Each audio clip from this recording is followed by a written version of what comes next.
Que el Señor les bendiga. De verdad bendigo la vida de mis hermanos en la alabanza. Qué precioso es entrar a la presencia del Señor y juntos, alabando, bendiciendo, y que el Señor nos dé la gracia para poder entrar, porque realmente el velo no nos permitía entrar a ese lugar y conocerle en una manera íntima. Así que doy gracias al Señor Jesucristo por ese sacrificio que Él hizo en la cruz. El tema que el Señor ponía en mi corazón es el del ejemplo de Israel. Yo le puse el título del ejemplo de Israel, pero la cita está en 1 Corintios 10. Si ustedes van y abren su Biblia, si tienen Biblia Reina Valera, el título que aparece en la parte superior es la advertencia contra la idolatría. Ese es el título que pusieron en la versión 1960. Pero, versión Juancho, el ejemplo de Israel. Ok, entonces yo quiero hacer énfasis de que vamos a entrar, vamos a revisar los primeros versículos del 1 al 4. Y ahí vemos la comparación del pueblo de Israel con la iglesia, con los creyentes. Y vamos a ver la parte en la que Dios se manifiesta tanto a Israel como con los creyentes. Y vamos a ver esa similitud. Y la siguiente etapa, que es del versículo 5 al 10, vamos a encontrar cómo es que nosotros respondemos al Señor. Y vamos a tener al pueblo de Israel como ejemplo. Pero la idea es que nosotros podamos verlo en nuestra propia vida. ¿Estamos claros? Bueno, teniendo ya ese mapa por dónde vamos a ir, quiero que vayamos a 1 Corintios, capítulo 10, verso 1 al 4. Dice: porque no quiero, hermanos, que ignoréis que nuestros padres todos estuvieron bajo la nube, y todos pasaron el mar, y todos en Moisés fueron bautizados en la nube y en el mar, y todos comieron el mismo alimento espiritual, y todos bebieron la misma bebida espiritual, porque bebían de la roca espiritual que los seguía, y la roca era Cristo. Dese cuenta que está marcado en rojo 5 veces todos, y esa es la manifestación de Dios diciendo: a todos los quiero, a todos los amo. El mensaje de hoy en profecía es hermoso, porque cantamos: Señor, yo te anhelo, yo te deseo. Pero la verdad es que quien nos anhela a nosotros y nos desea a nosotros es Dios. A nosotros somos el objeto de su amor. Y entonces ahí está diciendo: te amo. Y lo dice 5 veces. Y a mí me llamó la atención porque 5 implica gracia, implica un favor no merecido. Y la verdad es que aquí nadie puede decir: yo me merezco el amor de Dios. ¿Sí? Si alguien dice eso, va a salir el anuncio de TAN. ¿Se recuerdan el anuncio del TAN del mayordomo? No, cuando decía: no se lo merece. Es un anuncio viejito ya, pero los que se rieron se han de recordar del anuncio. Y entonces el mayordomo miraba al niño que le daban el TAN, y entonces el mayordomo decía: no se lo merece, porque era una joyita, el niño era retravieso. Entonces el tema aquí es: no lo merecemos, pero Dios en su misericordia, en su gran bondad, viene y manifiesta su amor, manifiesta su misericordia. Vamos a comenzar haciendo esa relación. El primer tema es que todos los israelitas estuvieron bajo la nube, ¿sí? Y pasaron el mar. Y cuando vemos eso representa el bautismo. Y cuando veo la columna de nube, recuerden que la columna de nube era en el día y la columna de fuego era de noche. Pero todo el pueblo de Israel fue bautizado en la columna de nube y atravesando el mar. Y eso lo que representa es la unión entre el pueblo y la autoridad que Moisés había recibido de parte de Dios. Ahí vemos ese bautismo. Pero cuando hablamos de ese bautismo en la nube y en el mar, nosotros lo vemos, el creyente ha sido bautizado en Cristo Jesús.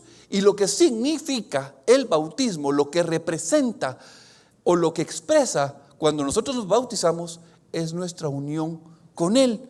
Porque cuando decimos hemos sido crucificados juntamente con Cristo, lo que estamos diciendo es: yo creo que Jesucristo murió por mis pecados. Y cuando vamos al bautismo y somos sumergidos, estamos diciendo: creo que Jesucristo fue sepultado y yo fui juntamente con Él sepultado. Pero cuando somos sacados del agua, decimos: hemos resucitado juntamente con Jesucristo. Y entonces expresamos nuestra unidad con Jesucristo por la obra que Él hizo. Y entonces vemos en el pueblo de Israel esa unidad del pueblo con Moisés, pero ahora nosotros estamos unidos a Jesucristo.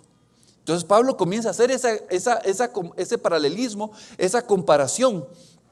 Y no solo ahí, sino que vemos que cuando el pueblo de Israel fue sacado por medio de la sangre del Cordero. Cuando digo sacado, también implico el poder de la muerte. No tuvo acceso a la casa de quienes pusieron la sangre en el dintel de sus puertas.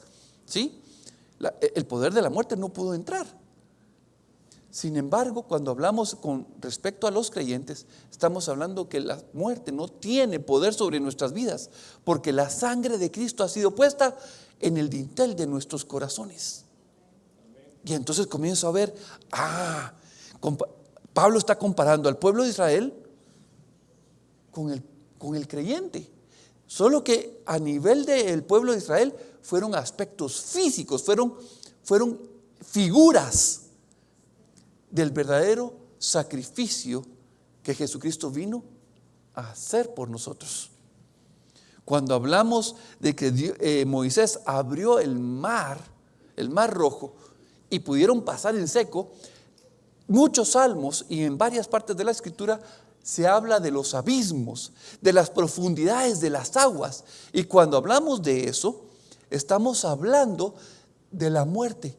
¿Quién puede salir de las profundidades del agua, de las profundidades del abismo? Nadie. Y Dios dice que Él abrió por medio de Jesucristo, y nosotros pasamos por la muerte sin que nos toque, sin que nos haga daño. Y entonces vemos nuevamente el paralelismo que está citando Pablo al decir que fueron bautizados bajo la nube y bajo el agua. Es interesante porque Moisés, cuando uno habla de Moisés, uno claramente ve la ley. Pero cuando uno ve a Jesucristo, uno ve la gracia. Y unos dicen, la gracia es solo para el Nuevo Testamento y la ley para el Antiguo. Y yo les digo, no. La gracia y la ley estaban vigentes en el Antiguo Testamento. Cuando recibieron la ley, eso es gracia. Eso fue una gracia porque no la merecían, y Dios puso la ley para mostrar la condición en la que estaba nuestro corazón. Juan 1:17 dice, pues la ley por medio de Moisés fue dada, pero la gracia y la verdad vinieron por medio de Jesucristo. La gracia fue revelada por medio de Jesucristo. Y mientras leía algunos comentarios bíblicos, me tocó mi corazón porque dice Juan 3:5, respondió Jesús, de cierto te digo, y esto se lo estaba diciendo a Nicodemo, que el que no naciere de agua y del Espíritu no puede entrar en el reino de Dios. Y cuando veo ese paralelismo con lo que estamos leyendo de la nube y el mar, la nube representa ser bautizados en el Espíritu. Y ser bautizados en el agua representa recibir el entendimiento de la palabra de Dios. Yo les he testificado en muchas ocasiones en que yo leí la Biblia antes de recibir al Señor.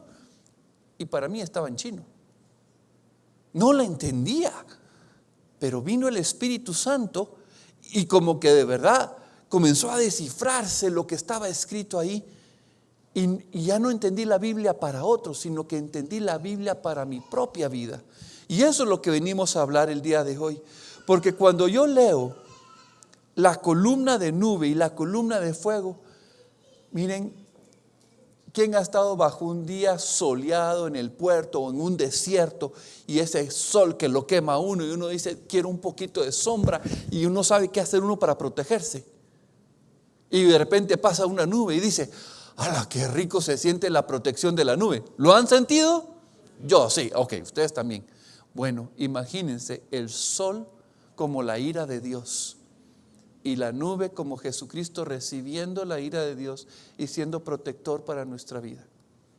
Porque el justo castigo era sobre nuestra vida, pero Jesucristo la recibió. Y esa nube en el día implica bajo la luz de Dios, la nube se pone entre nosotros para salvaguardar nuestra vida, nuestro corazón. Pero ¿saben qué? La columna de fuego es para la noche.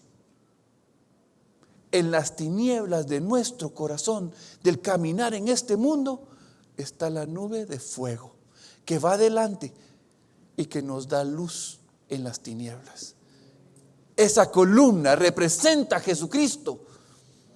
Y entonces lo que vivieron ellos, el pueblo de Israel, nosotros lo vivimos con Jesucristo.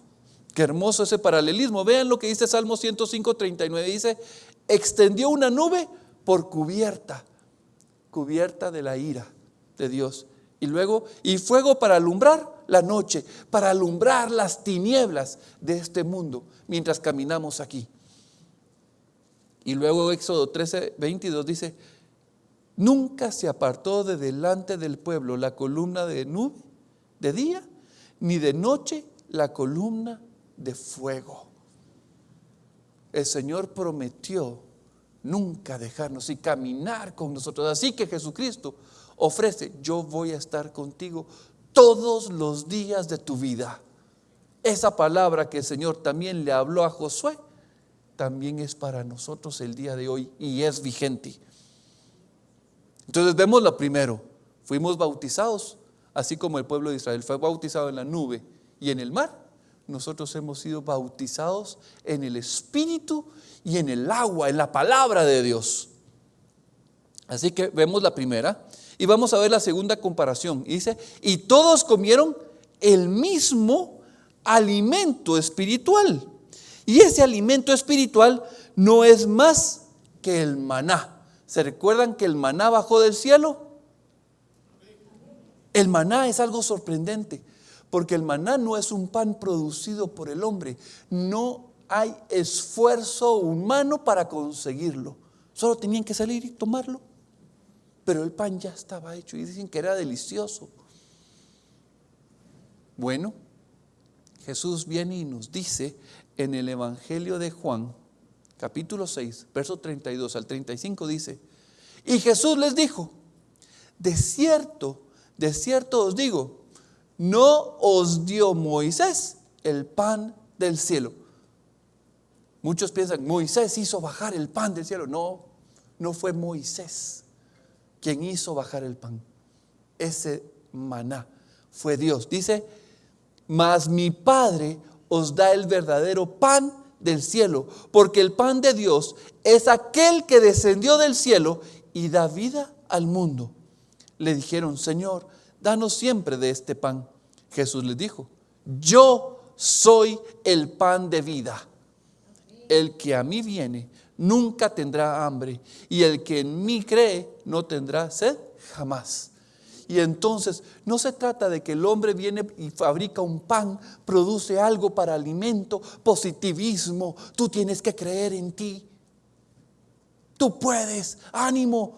El tiempo es difícil, pero tú tienes que seguir y tu perseverancia. Miren, ese es pan del hombre producido aquí.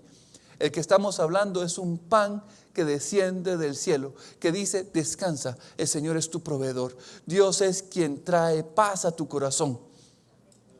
Y entonces Jesús descendió del cielo y se dio a sí mismo y dijo, coman mi pan.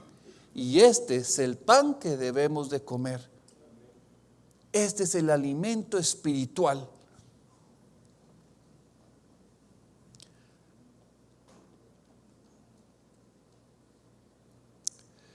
Ese es el segundo. Vamos a pasar al tercero. Y dice, y todos bebieron la misma bebida espiritual, porque bebían de la roca espiritual que los seguía, y la roca era Cristo. Cuando hablamos de la roca, hubo un momento en la jornada que el pueblo de Israel, después de salir de Egipto, tuvieron sed y clamaron por agua. Y Dios le dijo a Moisés, ve y golpea la roca, y la roca te dará de beber agua. Y no solo bebieron unos cuantos del pueblo, bebió todo el pueblo de Israel. Quiero aclarar que dentro del pueblo de Israel, todo el pueblo que salió de Egipto, habían creyentes y habían incrédulos. Se unieron al pueblo de Israel mucha gente que no era del pueblo, pero incluso los del pueblo de Israel había gente que no creía, que tenía dudas, que era pusilánime. Y todos bebieron. Así como comieron del pan, también bebieron. Y no solo ellos, sino todas las bestias, todos los animales que estaban con ellos, también bebieron de esta agua. Entonces, vemos esta comparación que hace Pablo. Juan capítulo 4 del versículo 10 y 13 y 14 nos dice que Jesús dijo, si conocieres el don de Dios y quién es el que te dice, dame de beber, tú le pedirías a él, y él te daría agua viva. Este es cuando Jesús tiene el encuentro con la samaritana. Y luego dice, cualquiera que bebiere de esta agua volverá a tener sed, mas el que bebiere del agua que yo le daré no tendrá sed jamás, sino que el agua que yo le daré será en él una fuente de agua que salte para vida eterna. Yo no sé si ustedes lo saben, pero la comparación de la roca con Jesucristo es que a la roca le golpearon una vez y a Jesucristo lo atravesaron con una lanza y salió agua de su costado. Y esa agua viene a ser agua de vida eterna para nosotros, agua de salvación, agua de identidad, agua de propósito, agua de entendimiento. Él es quien sacia la sed de nuestra vida. Y entonces comienzo a ver esos tres elementos que el Señor nos pone como ejemplo. Pablo los menciona, pero es el Señor quien los pone para que nosotros tengamos entendimiento. El pueblo de Israel fue bautizado bajo la nube y bajo el agua. Comieron del pan y bebieron del agua. Nosotros como iglesia hemos sido bautizados en el Espíritu y hemos sido bautizados en el agua. Pero también hemos comido de esta palabra. Aquí la han oído creyentes e incrédulos. Han sido alimentados y han sido saciada esa sed con el agua de Jesucristo, que Él mismo es la roca. Pero los siguientes versículos, y ahora vamos a ver la respuesta. Ahorita vimos la manifestación de Dios para todos, pero ahora vamos a ver la respuesta del pueblo de Israel a la misericordia de Dios. Versículos 5 y 10 del capítulo 10 de 1 de Corintios dice, pero, miren, y esto es bien importante, pero, ese pero implica, Dios hizo todo, pero está nuestro corazón terrible, engañoso, perverso, ingrato, malagradecido. Y dice, pero de los más de ellos no se agradó Dios. Eso de no se agradó es que Dios no tuvo complacencia. Dios no estuvo contento. Dios no tuvo satisfacción con estas personas, con la mayoría de ellos, por lo cual quedaron postrados en el desierto. Está hablando de que Dios mismo los desechó. Dios fue quien los salvó, pero Dios mismo los desechó. Mas estas cosas sucedieron como ejemplo para nosotros. Y aquí es donde sale el título. Israel es un ejemplo para nosotros.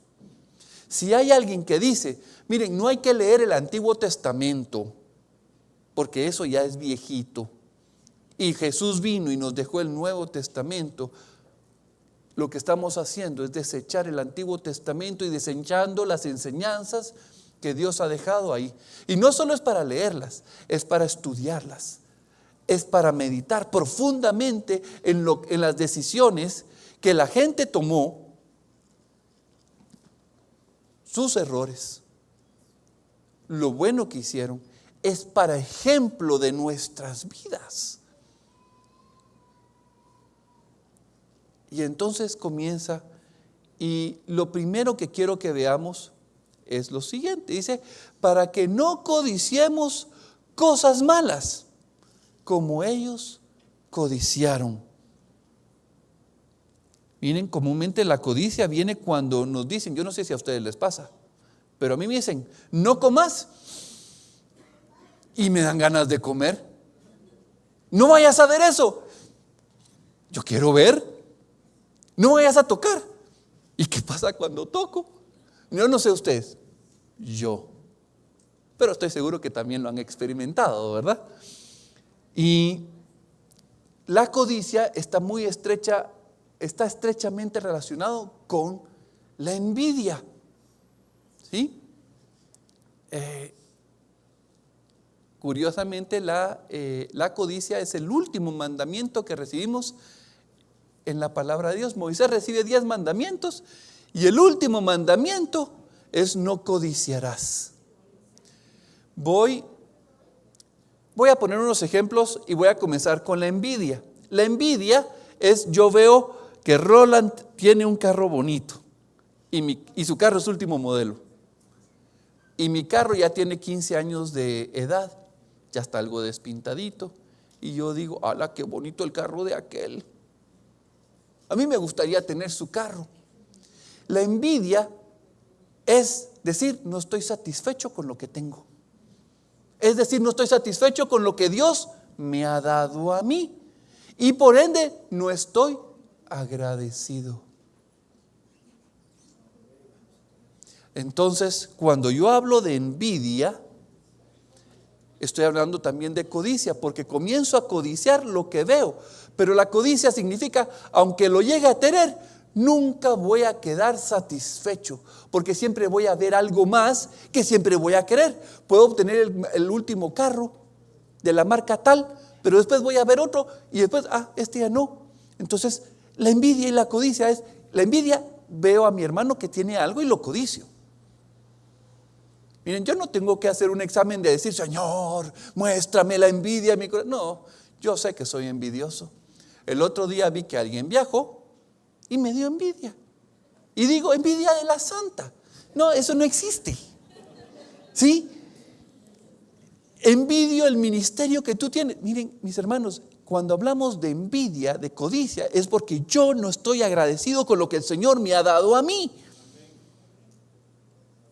Y entonces, esa codicia es algo palpable que yo puedo discernir. Vean, cuando Pablo hace esto, él está relacionando a lo que sucedió en Números 4, porque ellos querían comer carne. Voy a leer, dice, y la gente extranjera que se mezcló con ellos tuvo un vivo deseo. Y los hijos de Israel también volvieron a llorar y dijeron, ¿quién nos diera de comer carne? Miren, la carne no es mala. Por si alguien quiere satanizar la carne, no es así. Comer carne no es malo. El problema es ese deseo que Dios, te lo estoy diciendo mal, Dios estaba dando de comer maná en ese momento. Y ellos querían comer algo que Dios no les estaba dando en ese momento. Y entonces ese deseo es por las cosas que no tenemos. Ellos tenían el maná, pero ellos querían algo que Dios no les estaba dando en ese momento. Eso es falta de gratitud. Y entonces, vean lo que dice en el versículo 33 y 34. Ya el Señor les proveyó, no para comer carne un día, sino Dios les va a dar un mes. Imagínense, un mes de carne. Qué rico. Y entonces comienzan ellos a recibir las codornices. y comienzan a comer. Aún estaba la carne entre los dientes de ellos, antes que fuese masticada, cuando la ira del Señor se encendió en el pueblo, e hirió el Señor al pueblo con una plaga muy grande, y llamó el nombre de aquel lugar Kibrot Hataaba, por cuanto allí sepultaron al pueblo codicioso. Y entonces, cuando vemos, miren, a la que mala onda, Dios solo por carne los mató, ni siquiera se la habían tragado. Miren, el pensamiento del hombre es que pura lata Dios. Pero lo que tenemos que entender es que atrás de lo físico, de lo meramente que podemos ver nosotros, hay algo mucho más profundo. Voy a leer este Salmo 106, versículo 14, dice: y se entregaron a un deseo desordenado en el desierto, y tentaron a Dios en la soledad. Wow, eso es duro. Cuando uno está en soledad, ¿cuánta gente más hay ahí? ¿Quién lo ve? Ese pecado que no se menciona y que Dios sí ve, Él le da el justo pago. Pero como nosotros no lo vimos, ¿qué decimos? Pura lata Dios. Qué injusto Dios.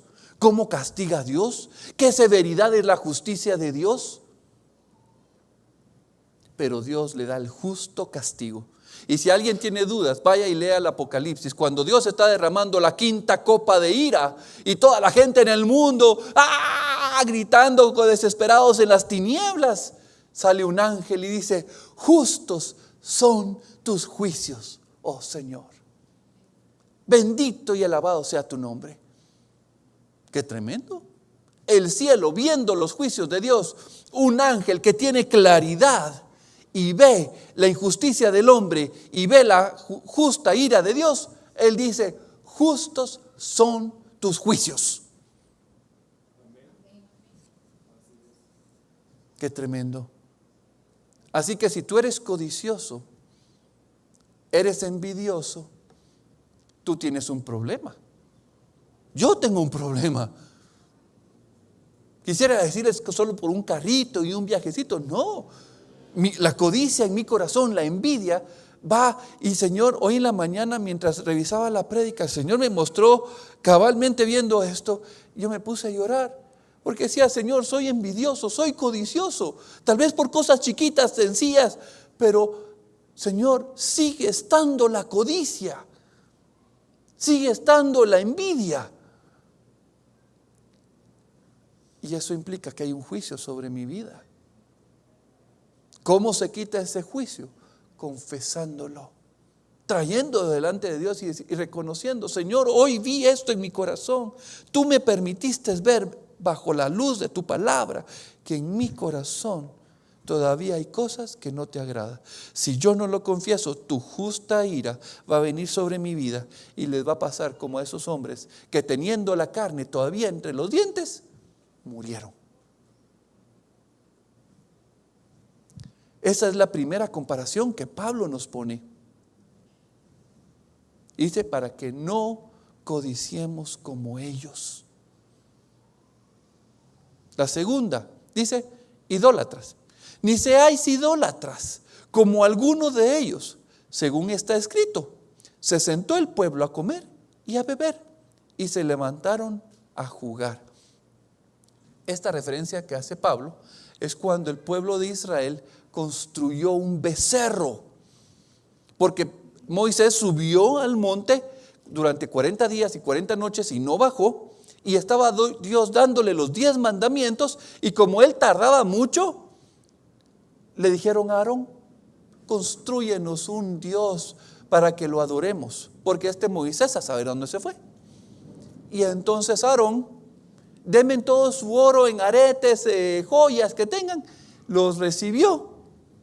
Y vean lo que dice.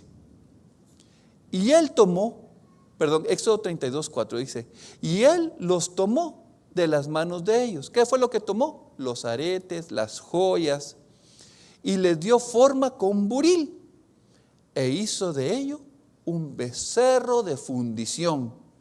Entonces dijeron: Israel, estos son tus dioses que te sacaron de la tierra de Egipto.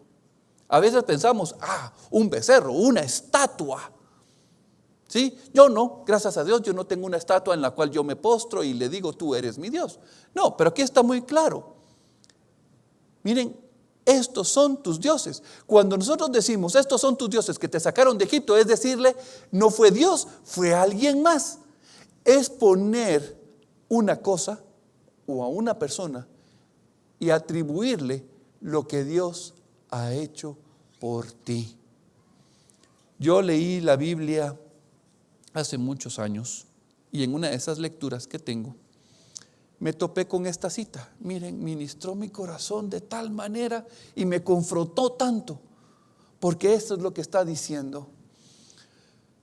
Si puse este es Job el que lo dice, Job 31, 24, 28 dice: si puse en el oro mi esperanza, en mis ahorros, en mi bono 14, en mi aguinaldo, en que aquel cliente, como es un gran cliente, ese es mi proveedor.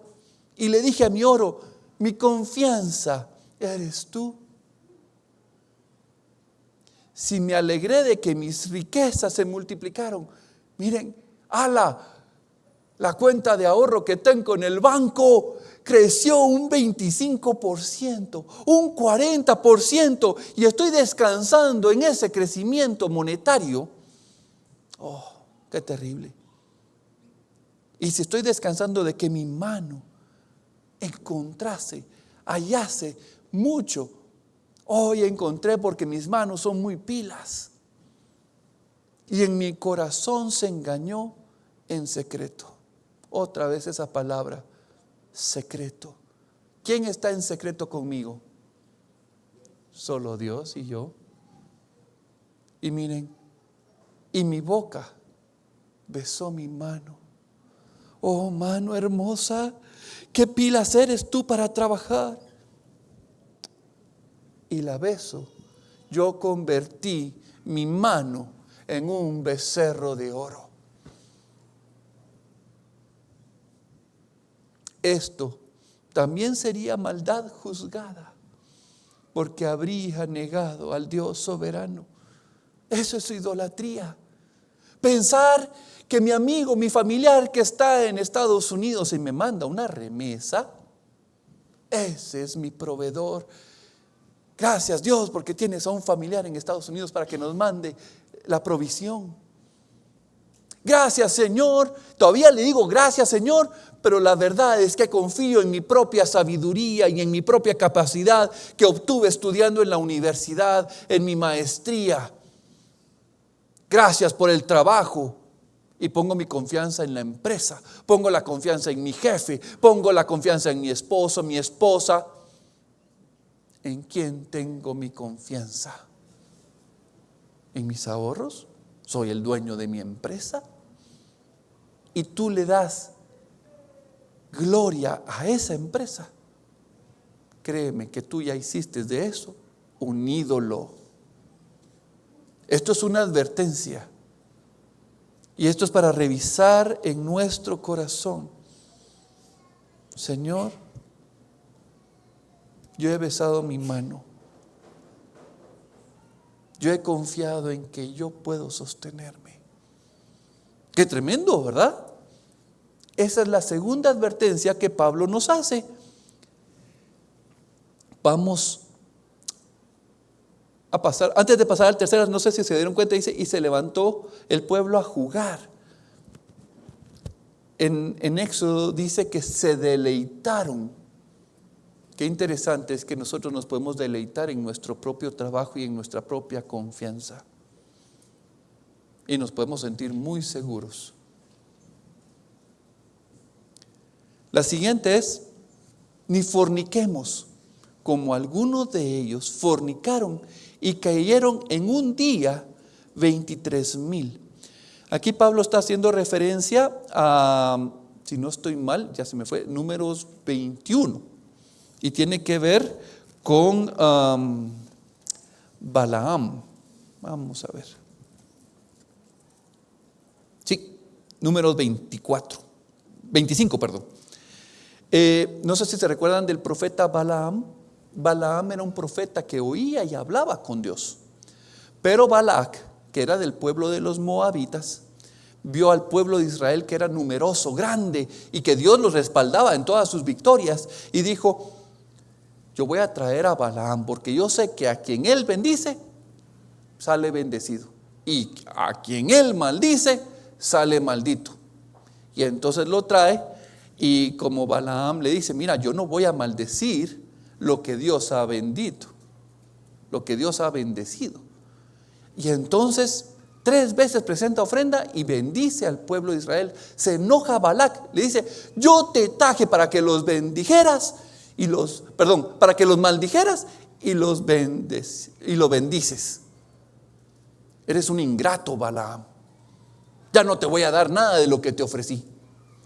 Y entonces, cuando ustedes leen, se dan cuenta, está bien oculto, pero quien lo encuentra dice que Balaam le dio el secreto a Balac de cómo sacar a Israel de la bendición de Dios. Y el secreto fue: mira, manda a tus chicas bonitas que trabajan en el templo como prostitutas, que son sacerdotisas, sácalas y que hagan la movida del quebradito.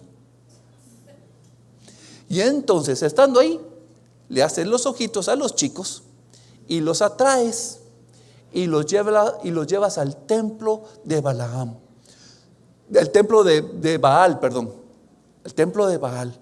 Y ahí, como todo es prostitución y es una orgía, ellos van a adorar a Baal. Y dicho y hecho, fornicaron.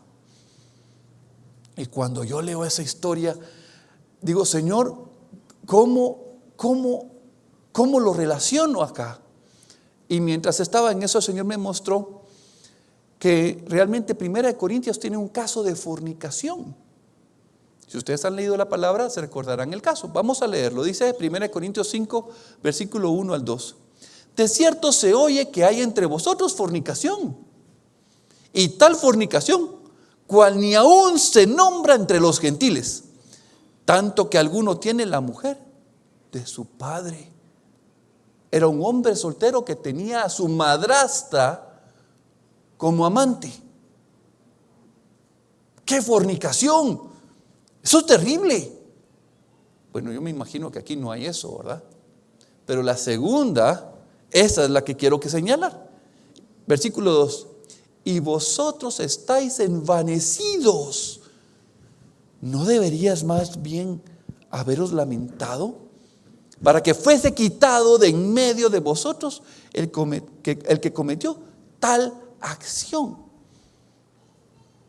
Miren, el caso que estamos viendo aquí, el de fornicación, es terrible, pero el tema que vemos aquí es el envanecerse, creyéndose muy sabios, que Dios es mucha misericordia, Dios es tanto amor, Dios ama tanto a todo el mundo, que va a dejar pasar todos nuestros pecados.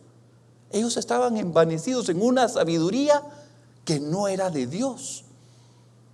La sabiduría de Dios es detestar el pecado. Cuando aquí nosotros toleramos el pecado, te permitimos que sigas viviendo en tu adulterio, te permitimos que sigas siendo un ladrón, que sigas siendo un blasfemo, y no te decimos nada, nos hemos envanecido en nosotros mismos. La iglesia está envanecida el día de hoy. Vayan, Dios es amor y Dios es amor, que se olvidan que Dios es que da el justo juicio al pecado. En la historia de Balaam y Balac dice que Dios estaba exigiendo la muerte de todos los príncipes de Israel. Y entonces, mientras que Dios estaba exigiendo eso, dice que entró un israelita con una moabita, mientras ellos estaban hablando, y la llevó a su tienda para tener relaciones con ella, para fornicar. Y Fines, que era hijo de Aarón, agarró No, Fines no era hijo de Aarón, era nieto de Aarón. Agarró una lanza y entró a donde estaba ese israelita y con esta mujer que se llamaba Cosbi, y los atravesó a los dos de un solo. Y Dios dice, qué bueno es Fines, aplacó la ira en mi corazón. ¿Saben qué es eso? Cuando yo veo el pecado y también tengo ese deseo de repudio. Y no estoy hablando de que agarremos a alguien aquí y lo saquemos y lo matemos, por favor, no estoy hablando de eso. Estoy hablando de que yo tenga la ira de Dios contra el pecado que está en mi corazón, cuando a mí me duele ofender al Padre. Sí, me estoy dando a entender, ¿verdad? Por favor, no me vayan a agarrar a pedradas, porque yo soy el primero de los pecadores. Yo soy codicioso. Yo soy fornicario porque en mi corazón todavía no tengo la justa ira de Dios para darle muerte a mi hipocresía. Todavía amo mi hipocresía. Todavía amo la doblez de mi corazón. Todavía hay algo de mentira. Todavía. Y entonces yo debería tener una ira contra eso y que muriera aquí. Pero ahí es donde viene la gracia de Dios, la misericordia. Quiero leer Éxodo 34, versículos 6 al 7. Dice, y pasando el Señor por delante de él, delante de Moisés, proclamó, el Señor, Jehová, Jehová, fuerte, misericordioso y piadoso. Este es Dios diciendo su nombre. Y Él dice que Él es fuerte.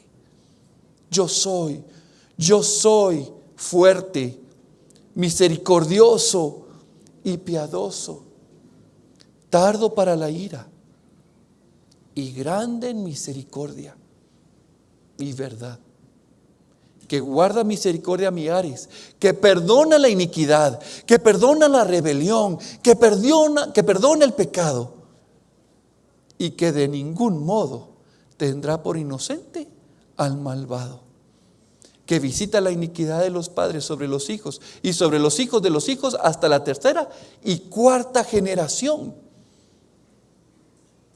Cuando leo esto digo, Dios, lo que tú me estás hablando es que tú eres grande en misericordia, grande en verdad, que perdonas el pecado, que perdonas la transgresión, que perdonas la iniquidad. Eso significa que si yo vengo y confieso y pido perdón, Él va a tener perdón para mi vida. Pero eso que dice, y que de ningún modo tendrá por inocente al malvado, significa que Él no va a dejar sin darle el pago a aquel que peca, pero que no pide perdón, que no se arrepiente. Así que la clave es venir ante los pies de Jesucristo con un corazón arrepentido que pide perdón. Señor, reconozco que soy culpable, soy codicioso, soy fornicario, soy idólatra y soy fornicario. En mi corazón todavía no está la ira para contra el pecado. Yo soy pecador. Qué tremendo, ¿verdad? La cuarta cosa que nos presenta el Señor es, ni tentemos al Señor, como también algunos de ellos le tentaron y perecieron por las serpientes. Aquí nos está haciendo relación, hoy sí, a Números 21. Esta historia me encanta. Es de las historias favoritas de la Biblia que a mí tocan mi corazón. Porque el pueblo se levanta contra el Señor y contra Moisés, reclamándole por todas las cosas. Tú nos sacaste de Egipto, por ti hemos pasado hambre, por ti hemos pasado sed, no estamos contentos, pero es levantarse contra lo que Dios ha hecho en nuestras vidas. Y dice, si ustedes van a Números 21, vamos, quiero que lo vean, porque esto es, quiero que vean ustedes que no es alguien más, es el mismo Señor. Números 21, por favor, y ahorita les digo el versículo.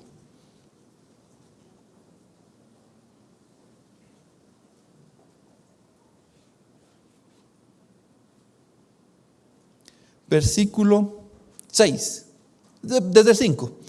Y habló el pueblo contra Dios y contra Moisés. ¿Por qué nos hiciste subir de Egipto para que muramos en el desierto? Pues no hay pan ni agua, y nuestra alma tiene fastidio de este pan tan liviano. Y el Señor envió entre el pueblo serpientes ardientes que mordían al pueblo, y murió el pueblo, y murió mucho del pueblo de Israel. ¿Quién mandó el castigo? Dios está dando el justo pago al pecado del hombre. Y yo lo que veo es que con Adán y Eva nosotros pecamos juntamente con ellos, y se levanta en nuestro corazón la crítica, el juicio.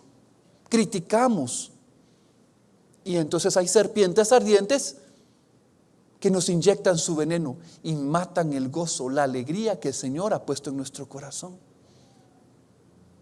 Y entonces la historia dice que Dios le dijo a Moisés, cuando el pueblo llegó con Moisés: Moisés, ¿qué hacemos? Habla tú con Dios, por favor, estamos muriendo. Y el Señor le dice: levántate o hazte un asta de madera y pon una serpiente de bronce. La serpiente representa un ser maldito. Y yo siempre decía esa escritura tan difícil. ¿Para qué quiere Dios que veamos a un ser maldito? Un ser maldito por ti. No tiene sentido. Pero cuando leo Gálatas 3, dice que Jesús se hizo maldición por nosotros. ¡Ja! Ya entendí, dije yo. No fue que yo entendiera. Fue Dios que me reveló que Jesús se hizo maldición. Ya entendí, dije yo. Tengo que ver a Jesucristo para yo ser sano del veneno de la serpiente ardiente que corre por mis venas.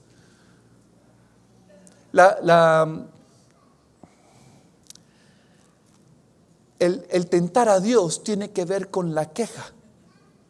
¿Quién se ha quejado alguna vez? Yo muchas. Y veo la queja en mi corazón, y la queja tiene que ver con tentar a Dios. No estoy contento, no estoy agradecido, no quiero esto, no me gusta aquí, no me gusta allá, no me gusta mi jefe, no me gusta mi trabajo, no estoy contento aquí. Miren, ¿quién se ha quejado de su trabajo? ¿Quién se ha quejado de su jefe? ¿Quién se ha quejado de su papá? ¿Verdad? Entonces estamos tentando a Dios.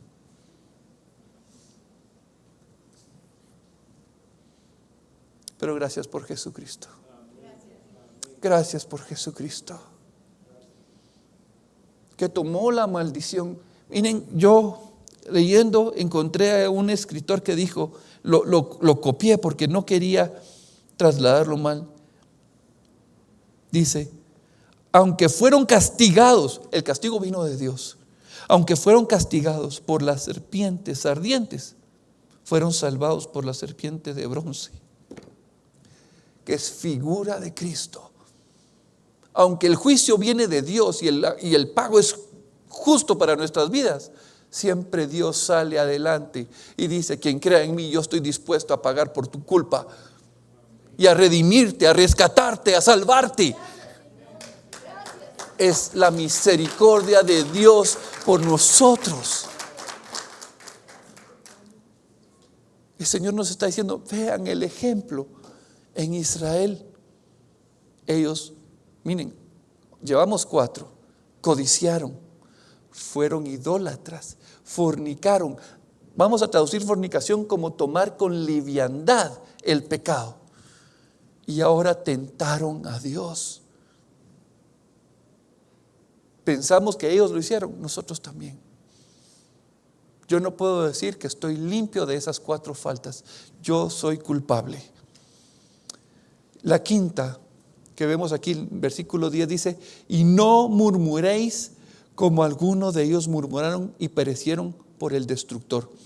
Aquí Están citando Números 16 y es en el momento que Coré se levanta con Abimarán y no me recuerdo el otro, eran tres, y ellos dijeron, Abiram,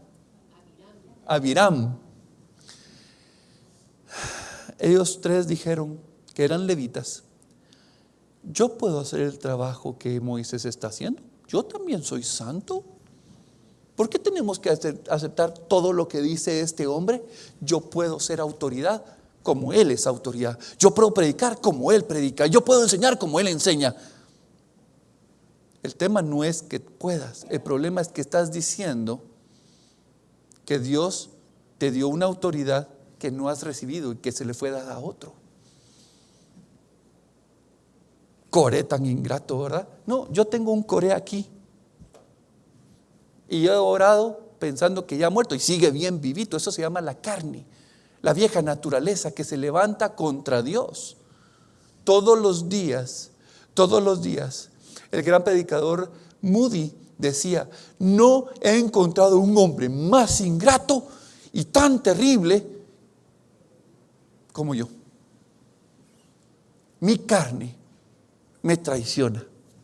Mi carne, mi peor enemigo, se rebela contra Dios. Y resulta que Coré fue tragado por la tierra junto con Abiram. Sí, a ver si me buscan los nombres ahí para que los diga bien. Ellos fueron tragados, pero 250 levitas, que se estaban presentando con su propio incensario diciendo, nosotros podemos hacer el oficio también igual que Aarón, el hombre que Dios había escogido. Al hacerlo, dice que bajó un fuego y los consumió a ellos.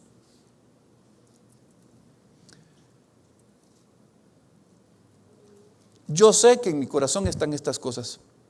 Y estas cosas no es que yo las pueda ver con claridad. Fue el Espíritu Santo que ha venido a mi vida y me ha mostrado lo que hay en mi corazón. Yo le pido a Dios que te muestre qué es lo que hay en tu corazón. Y la queja que sucedió no es en este momento, es un día después. La gente se levantó y comenzó a decir, por tu culpa, Moisés, por tu culpa, Aarón, nuestra gente ha muerto. Ustedes son los responsables. ¿Saben? No solo Coré y estos levitas trajeron la maldición sobre sus vidas, sino que hay gente que todavía se atreve a echarle la culpa a Moisés. Y yo lo he visto aquí. Gente que ha tomado decisiones tontas económicamente, familiarmente, con sus hijos, con sus esposas. Y después de que han recibido el juicio y han sido, pero miren, por el Señor corregidos, todavía vienen y le dicen culpa de los ministros, culpa de que me dio. Y uno dice, pero quien no estuvo ordenado con su vida fuiste, y todavía vienen a echarle la culpa al Señor. Eso también lo he vivido yo. Vamos terminando. 1 Corintios 10, 11, 12 y versículo 22 dice, y estas cosas les acontecieron a los israelitas como ejemplo y están escritas para amonestarnos a nosotros, a quienes han alcanzado los fines de los siglos. Así que el que piensa estar firme, mire que no caiga. ¿Qué es lo que nos está diciendo? Que estemos alertas, que seamos cuidadosos con nuestra forma de caminar, con la forma en que hablamos, con la forma en que vemos, con la forma en que nos expresamos. Y el día que vemos algo en nuestro corazón, el Señor nos está dando una oportunidad para arrepentirnos, para volvernos a Él. No es que Dios quiera darnos el justo juicio de pecado. Él le va a dar el justo juicio a quien no pida perdón, al impío, al pecador. Pero como nos hablaba el día de hoy, yo te anhelo a ti. Yo quiero contigo. Tú eres mi deleite. Pero no te quedes abrazando tu idolatría, tu codicia, tu fornicación, tu liviandad hacia el pecado. No quieras tentarme a mí. No te quedes con la murmuración.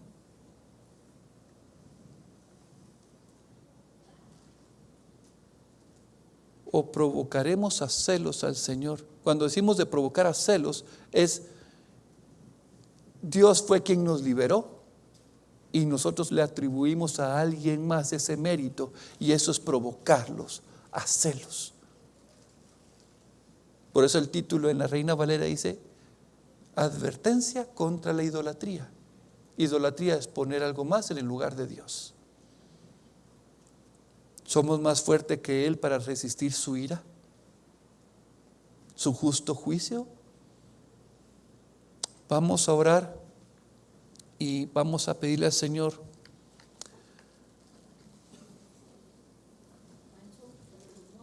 ¿Sí? Coré, Datán y Abiram. Gracias. Coré, Datán y Abiram. Señor, hoy venimos ante ti. Señor, tú has puesto estos ejemplos. Tú nos has dado tu palabra para que la leamos, la estudiemos, la meditemos, seamos confrontados por medio de ella. Que tú nos hables. Tu palabra, Señor, es buena. Tu palabra, Señor, tu ley es perfecta, que convierte el alma. Señor, sin tu palabra yo no puedo ver, pero necesito tu Espíritu Santo. Solo tu palabra es letra, pero con tu Espíritu Santo es una espada de doble filo que viene a discernir hasta lo más profundo de mi corazón y me permite ver la realidad de mi vida. Soy un necesitado de ti. Señor, yo pensaba que yo era bueno. Yo pensaba que por mis propios méritos iba a poder venir delante de mí y tú ibas a decir: wow, este tipo sí es bueno. Pero yo me comparaba con los demás, con las demás personas. Y el día que tú me permitiste conocerte a ti, vi la desgracia de mi vida, la falsedad de mi imagen, vi la porquería de mi corazón. Y cada vez que me acerco más a ti, me doy cuenta que soy más necesitado de ti. Me doy cuenta que te necesito más que al aire. Me doy cuenta, Señor, de mi codicia. Me doy cuenta de mi idolatría porque he besado mi mano, Señor. Me he dado cuenta con la liviandad con que veo mis pecados, mi transgresión, mi mentira, mi orgullo. Tú ya me sacaste de Egipto, Señor, pero en este caminar de día a día todavía hay una vieja naturaleza que se opone a ti y veo con liviandad la transgresión. Veo, Señor, cómo te tiento queriendo obtener más. Veo mi murmuración contra mis autoridades.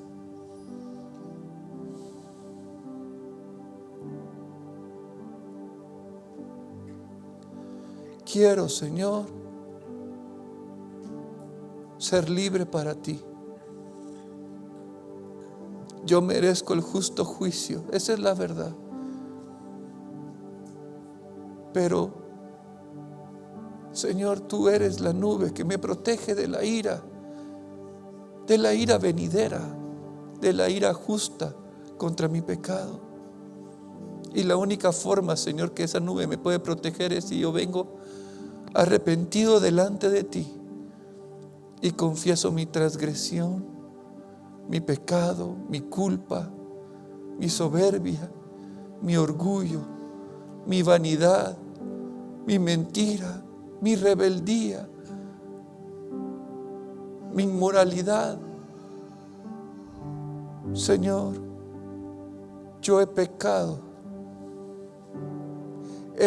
contra ti. He pecado, Señor. Te he ofendido.